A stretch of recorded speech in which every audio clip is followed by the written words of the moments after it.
नमस्कार दोस्तों, decoding astro सूत्रास के इस स्पेशल सेशन में आप सभी का स्वागत है।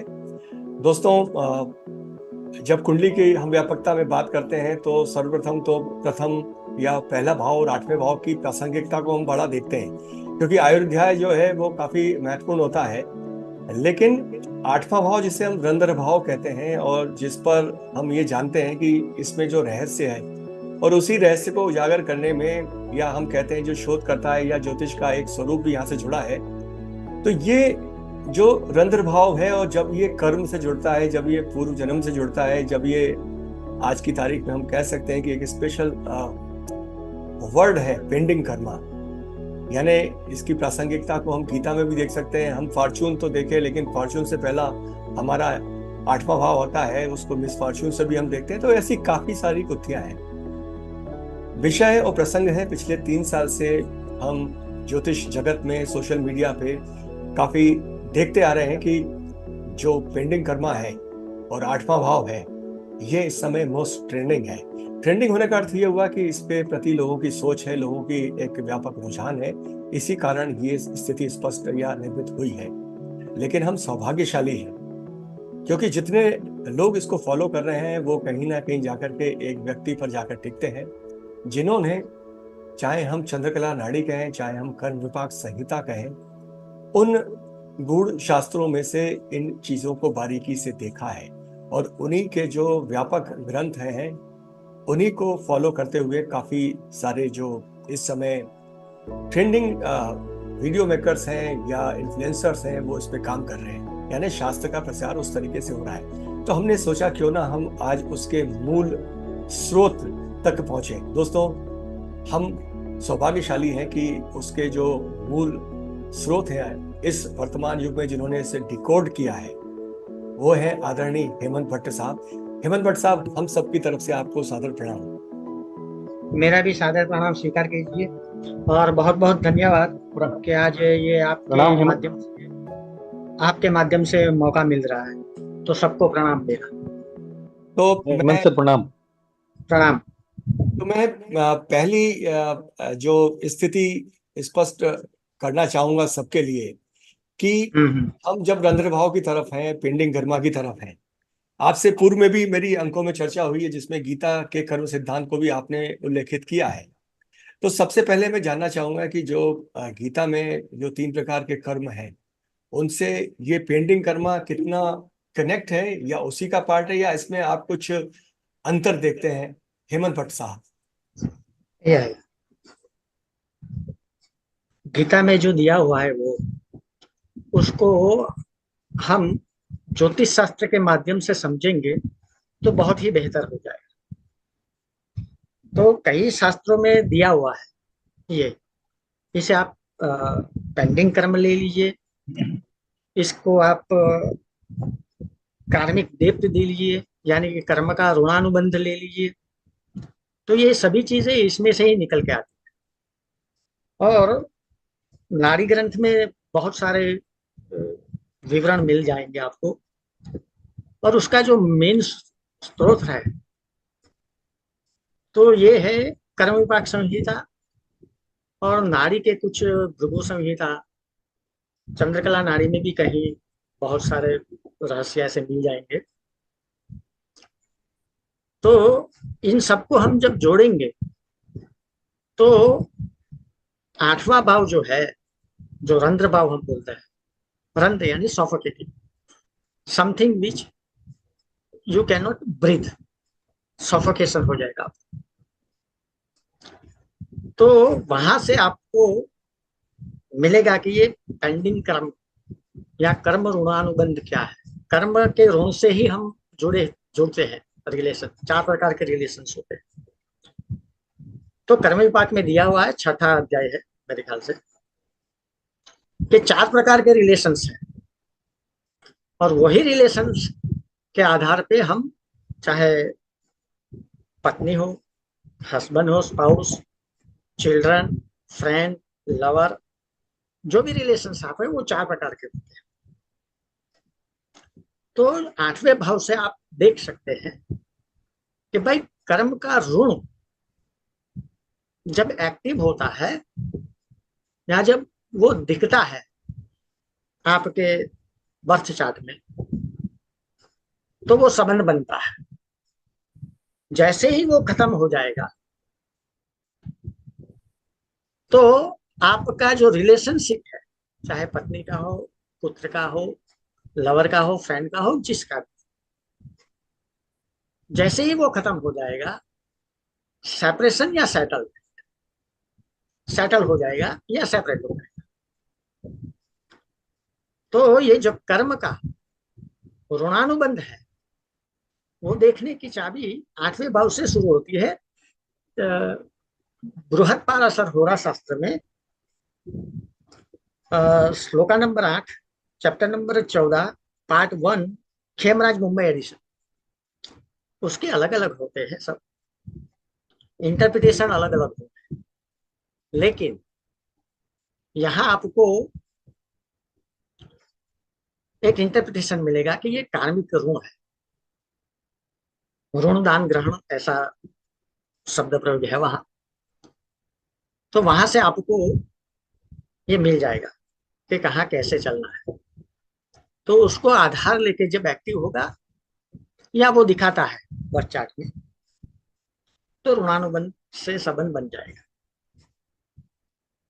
धर्म का संबंध है, शत्रु का संबंध है, ऋण संबंध है, मित्र संबंध है, वो आपको वहां से देख के पता चल जाएगा बर्थ चार्ट में। तो रिलेशंस अपने आप बन जाएंगे। खास करके ये हस्बैंड वाइफ का ज्यादा इंपॉर्टेंट हो जाता है आज की मॉडर्न टाइम।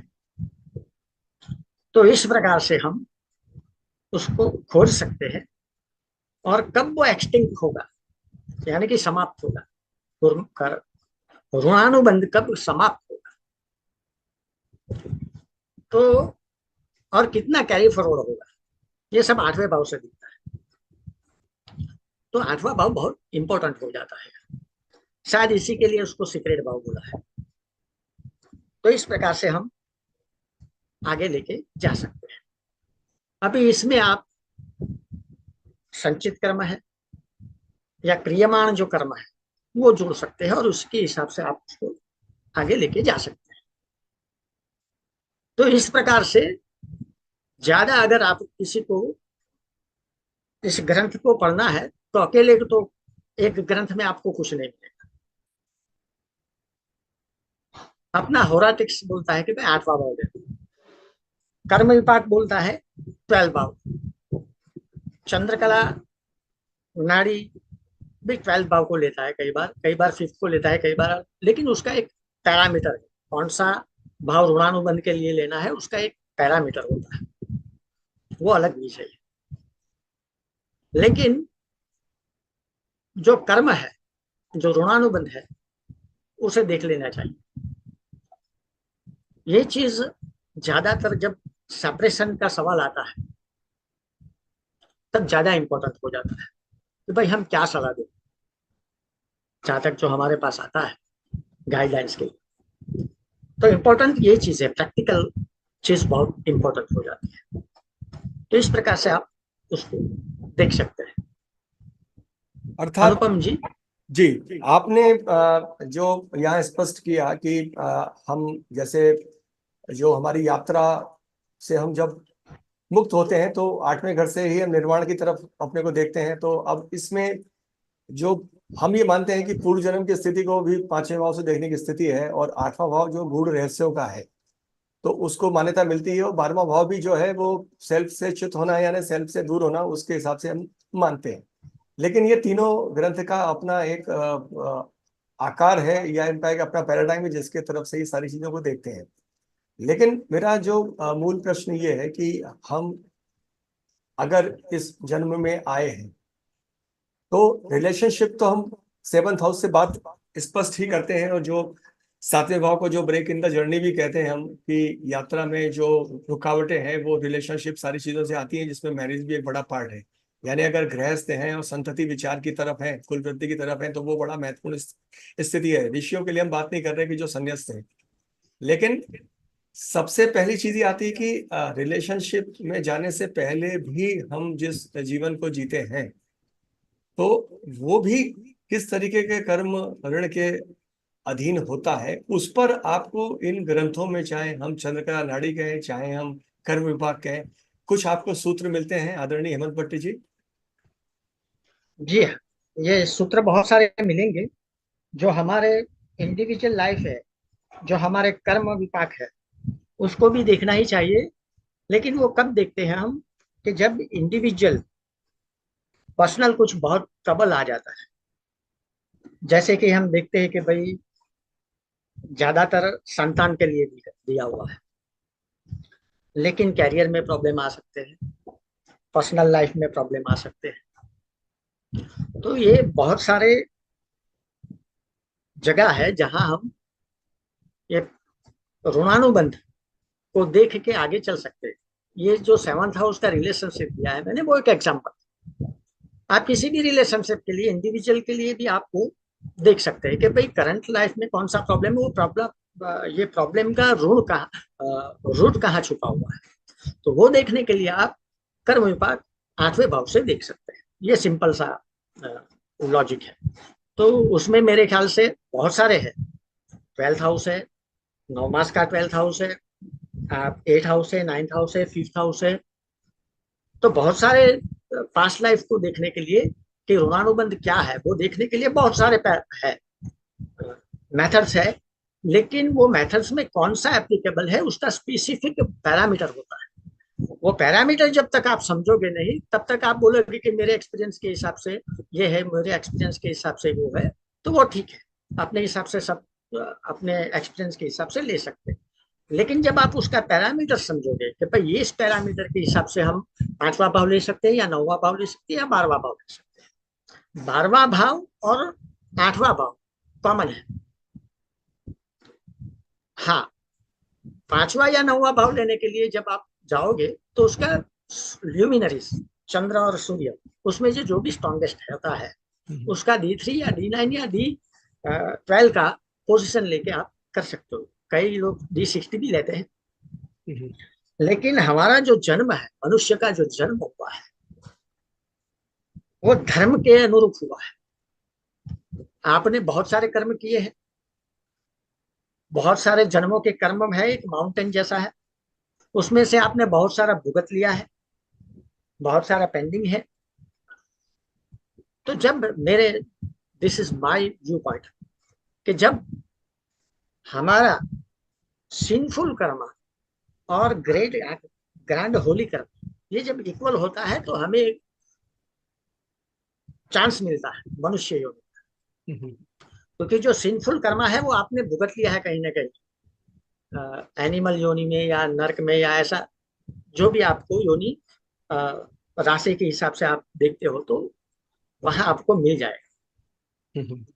तो जब मनुष्य का आपको जन्म मिला है, तो इसका मतलब ये हुआ कि भाई सिंफुल कर्मा और होली कर्मा इज इक्वल। तो शायद D60 में इसके लिए बेनिफिक और मैलिफिक दोनों इक्वल है, उसके जो पोर्शन है वो इक्वल होता है। तो इसी के हिसाब से अगर हम चले, तो हमें पहले देखना पड़ेगा कि भाई कौन सा एक्टिव, अभी भी कुछ भुगतना बाकी है, तो वो मैलिफिक के हिसाब से पता चल जाए। बेनिफिट है, बेनिफिट प्लैनेट कनेक्शन में है, तो हमें चलेगा कि भाई चलो ठीक है, अच्छा है कि कुछ पहले पुण्य अर्जित कर लेना है। पुण्य अर्जित का जो कर्म है उसे हम भुगत लेंगे, तो life will be full of comfort, wealth, happiness, etcetera हो सकती है। तो इस प्रकार से हम देख सकते हैं दोनों के माध्यम से। लेकिन आज का सब्जेक्ट मैटर है रंध्र भाव। तो रंध्र भाव का आप जी, ले तो मैं सकते मैं आपसे हैं। आज्ञा लेकर के कुछ दो तीन और चीजें पूछना चाहूंगा। आपने पूछिए। D60 की बात की, और आजकल जुड़वा बच्चों पर एक काफी बहस चलती है।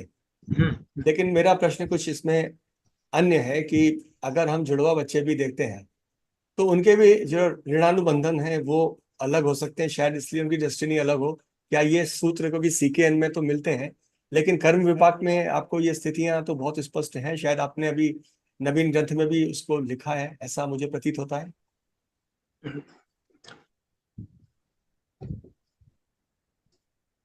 ये जो ऋणानुबंध होता है, चाहे ट्विंस लो या ट्रिप्लिकेट लो, जो भी है, तो उसका ऋणानुबंध अलग अलग होता है। कहीं ना कहीं ये आपस में बहुत गहरी रीत से, अगर जितना मुझे पता है, कि अगर आप उसका अ, कर्म विपाक देखोगे, ऋणानुबंध देखोगे, तो कहीं ना कहीं बहुत क्लोज।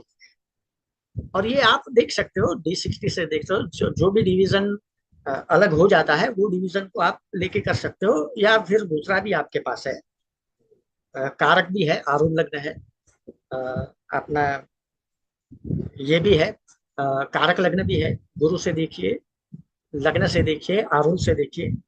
शायद आरूढ़ और लग्न सेम ही आ जाएगा, अगर टाइम में बहुत डिफरेंस नहीं है तो नवमास से देखिए, नवमास भी अगर है तो D12 से देखिए, D12 से भी अगर हो तो फिर ऐसे आप 60 अप टू 68 डिवीजन पे जा सकते हैं। लेकिन कर्म विपाक आप ऋण ऋणानुबंध आपको देखना है, तो बृहद पाराशर होरा शास्त्र में भी है और कर्म विपाक में भी, कि D9 से आप देख सकते तो अब मैं आपसे मूल विषय पर आने की गुजारिश करता हूं कि हम जो रंध्र भाव है, हमारा आठवां भाव है, आठवां घर है, उसमें किस तरीके से छुपे हुए हैं ये रहस्य, जो हम शायद कुंडली के मूल आयाम से, क्योंकि कई सारे प्रश्न उठते हैं वैदिक एस्ट्रोलॉजी पे कि सबके D9 एक है तो फलाना एक है, ढिकाना एक है, लेकिन उसके बाद भी हम दो प्रश्नों पर रुक जाते हैं, चाहे दुनिया के कितने भी नूतन सिस्टम हो, कि इस जन्म में इसी परिवार में क्यों, और इस जन्म में स्त्री पुरुष या ट्रांस ही हमने जन्म क्यों लिया। तो ये उत्तर अनुत्तरित रह जाते हैं, शायद इन्हीं के जो रहस्य वो आठवें घर में है। तो अब आपसे जो इस सेशन के जो प्रथम भाव में, हम इस पर एक आपका दृष्टिकोण चाहेंगे, और अगले अंक में जो आपका इसका व्यवहारिक प्रयोग है उस पर हम आपकी बात को सुनने का हैं, आदरणीय। अवसर ले लेंगे। जी। हाँ, चंद्रकला नाड़ी में मिल जाता है कि भाई आपका इस जन्म में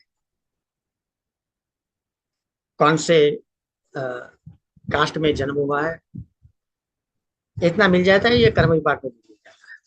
लेकिन जो सब कास्ट होती है, वो थोड़ा मुश्किल है। हाँ, कहीं कोई से नाड़ी ग्रंथों में मिल जाता है, जैसे सप्तर्षि नाड़ी, कि भाई कौन सी कास्ट में आपको जन्म है। लेकिन वो बहुत, जो जिस प्रदेश का होता है उसको थोड़ा बहुत नॉलेज होता है, तो वो जस्टिफाई कर सकता है। One night is not. हाँ, राशि के हिसाब से आप ब्राह्मण है, शूद्र है, या फिर वैश्य है, ये आप क्षत्रिय है, ये आप डेराइव कर सकते हो। इतना इतना इजी है। उसके आगे अगर आप जाओगे, तो आपको स्पेसिफिक एरिया का, कास्ट का, इसका नॉलेज, प्रैक्टिकल नॉलेज होना जरूरी हो जाता है। One night is not easy. मैं यहाँ बैठ के हिमाचल का कुछ रिलीजन का कुछ होगा, या उसके कास्ट का सिस्टम कुछ होगा, तो मेरे कम समझ में आएगा, unless and until I am very well knowledgeable about that. अगर आप नॉलेजेबल हो तो आप वो नाड़ी ग्रंथ को पढ़ के आप उसको डेराइव कर सकते हैं। जहां तक मैंने देखा है, वहां तक सप्तऋषि नाड़ी में है, कि भाई आप कौन सी कास्ट में, सब कास्ट में जन्म हो। ब्राह्मण, क्षत्रिय, वैश्य, शूद्र, ये सब में मिल जाएगा।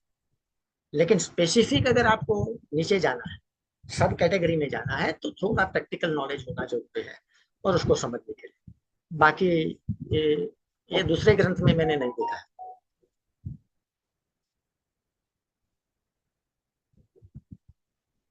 जी, अनुपम जी।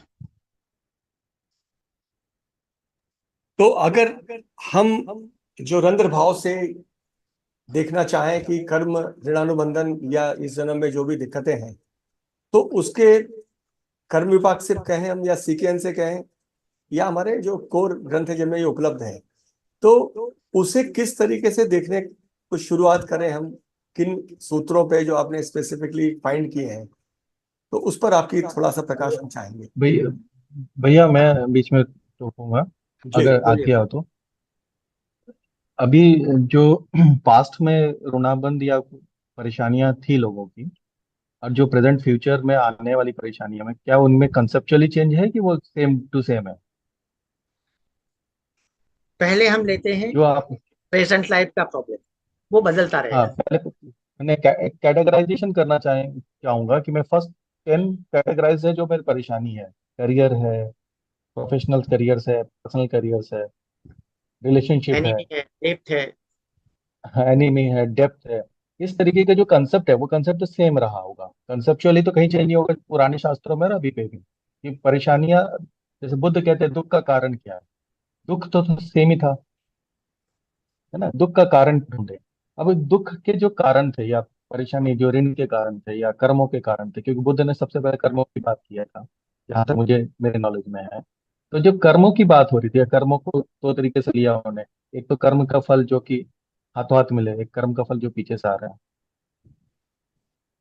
तो अभी के कर्मों में जो डिजीज है या वो चेंजेस आए हैं, बाकी जैसे अभी कोरोना होके भी गया, वो भी कर्मों का पता नहीं क्या था, किसी को समझ नहीं है वो। लोग आए और चले गए, बहुत सारे यंग जनरेशन के लोग चले गए, बहुत सारे ओल्ड जनरेशन के लोग चले गए, क्या उनके लाइफ उन्होंने कंप्लीट किया कि नहीं किया वो भी नहीं पता हमें। तो क्या वो सिचुएशनल चेंजेस अभी के वो पुराने संदर्भ में अभी के प्रेजेंट संदर्भ में मैच होता है? अच्छा सर, बहुत बढ़िया। सबसे पहली बात कि ये जो आपका करंट लाइफ है, उसमें आपने बोला कि भाई चेंजेस होते रहते हैं, दुख के कारण चेंजेस होते रहते हैं, या विपत्ति के कारण चेंजेस होते रहते हैं। क्या विपत्ति खुद या दुख, डिसीज, ये अलग अलग होते रहते हैं। एक बात है, अभी जब हम उसको कर्म विपाक के माध्यम से देखेंगे, आठवें भाव के माध्यम से, कि भाई इसका मूल कारण क्या है, उसका मूल कर्म क्या है, कि जो कैरी फॉरवर्ड हुआ है, जो आपने भुगत भी चुके हैं, लेकिन फिर भी कुछ अंश कैरी फॉरवर्ड हुआ है। समझ रहे हैं आप? तो वो जो कैरी फॉरवर्ड हुआ है, तो वही जो दुख का कारण है, तो वही तो नहीं है। ये पहले डिटरमाइन करना पड़ेगा, वो एसेस करना। वो अगर एसेस हो गया तो समझो कि हाँ भाई, कि ये दुख का कारण ये है। अभी 5 साल 10 साल हो गया, दुख का कारण दूसरा हो गया। आप यही कहना चाहते हैं? तो ये दूसरा कारण हो गया। तो जिस भाव से दो दो है, कॉन्सेप्ट दो है, एक फंक्शनल है, एक नाताल है। तो फंक्शनल से भी आप देख सकते हैं कि उसका कारण क्या है, और नाताल के 8 भाव से भी देख सकते हैं उसका कारण क्या है। दोनों अगर साथ में मिल जाते हैं तो कारण स्पष्ट आ जाता है। समझ रहे हैं आप? फंक्शनल भाव है और नाताल 8 भाव। अगर दोनों सपोज दशा से जुड़ गए, दशा जो आपकी चल रही है उससे जुड़ गए, तो इसका मतलब ये होगा कि भाई ये तकलीफ है इसमें, और वो आपको कंफर्म करना पड़ेगा। जो आपके पास जातक आते हैं, उनसे कंफर्म करना पड़ेगा कि भाई ये प्रॉब्लम है क्या।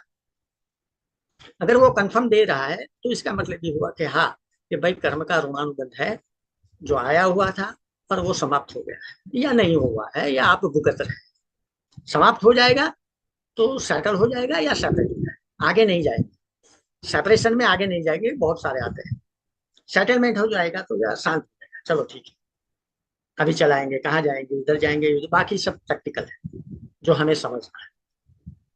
तो कौशिक जी, मेरा मानना है कि जो सर ने बताया है वो उचित प्रतीत होता है, क्योंकि 100 साल पहले की बात करें तो हम एग्रो इकोनॉमिक्स में थे। लाइफ में रिलेशनशिप के हमारे दायरे बड़े संकुचित थे। जैसे जातक परिजात में हम देखें तो कर्म की जगह हमें उस अध्याय में कम श्लोक मिलेंगे, प्रवज्या ज्यादा मिलेगा।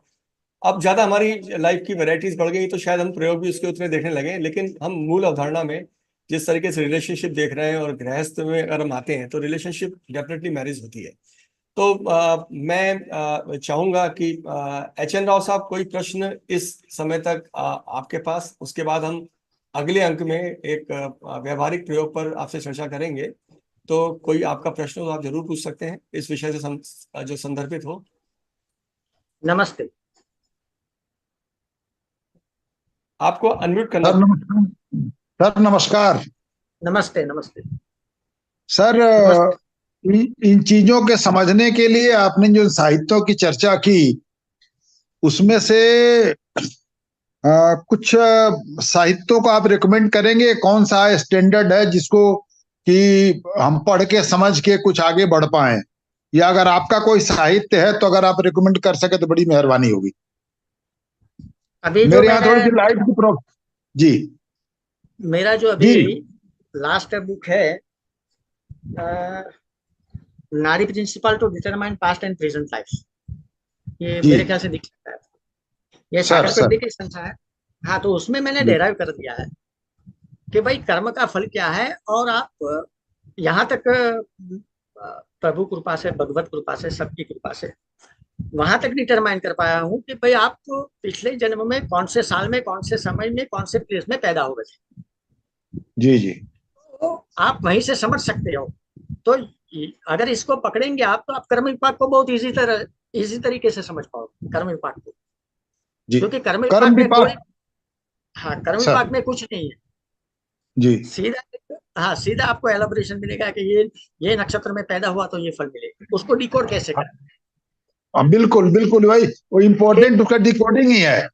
हाँ, तो ये डिकोड करने के लिए ये है। ये okay, thank you sir, thank you sir, please. या ये सागर पब्लिकेशन का है, अमेजोन पे मिल जाता। आप ओके सर, थैंक यू। ये राव ये साहब, अच्छा, राव ये साहब, वाकई में, अनुपम जी, ये वाकई में आपने बहुत बढ़िया बुक काफी है। वो ग्रंथ मैंने आपका पूरा सीक्रेट खोल दिया है काफी ग्रंथ उसमें। लिखे हैं, और इनकी आगामी बुक भी बड़ी महत्वपूर्ण होने वाली, जो कर्म विपाक पर ही आधारित है और बड़ी व्यापक है। हाँ, जी। हाँ, वो सब पूरा 108 चैप्टर को डिकोड करने वाला हूँ।